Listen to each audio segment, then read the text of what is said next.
Madame la Présidente, Monsieur le Vice-président, nous félicitons que nous nous engagions aux côtés de l'État dans l'effort qui est le sien de renforcer la présence des forces de l'ordre sur notre territoire et de renouveler leur équipement.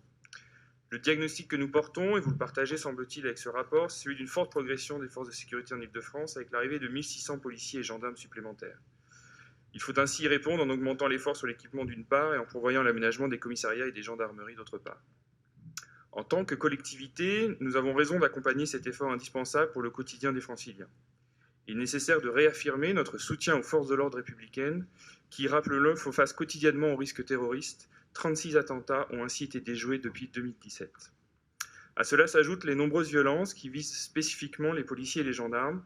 Ces soldats de la République qui garantissent nos libertés méritent notre soutien indéfectible. Toute instrumentalisation politique qui déstabilise nos forces de l'ordre est ainsi profondément condamnable.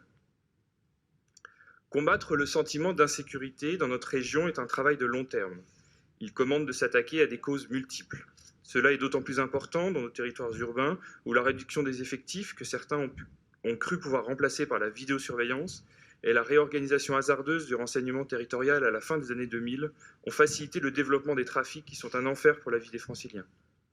Nous voyons que les résultats obtenus depuis 2017 sur la réduction des cambriolages se manifestent également en matière de trafic de drogue pour lesquels les saisies sont en forte hausse. Nous dirons enfin un mot sur le sujet des transports qui nous est cher comme vous le savez.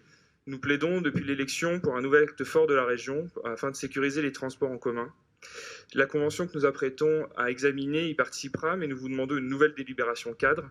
Les Franciliens continuent d'éprouver un fort sentiment d'insécurité dans les transports régionaux, qui constituent d'ailleurs le premier lieu d'insécurité en Ile-de-France. Cela commande, selon nous, en premier lieu d'augmenter drastiquement les patrouilles financées par Île-de-France Mobilité. Nous vous remercions.